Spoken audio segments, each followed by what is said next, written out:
انا عايز اي منصه او اي صفحه تاخد الكلام بتاعي ده وتوريه للعيبه. اقسم بالله حرام اي جنيه يتاخد من لعيبه نادي الزمالك الفتره ديت حرام. احنا صوتنا راح من التشجيع وصوتنا راح من كل اللي بيحصل، كتر الكلام.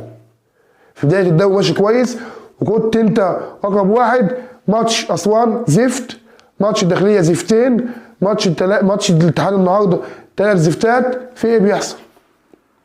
احنا وحشين قوي قوي قوي قوي. انا عايز لعيبه الزمالك دي بتروح تتفرج على الاعاده.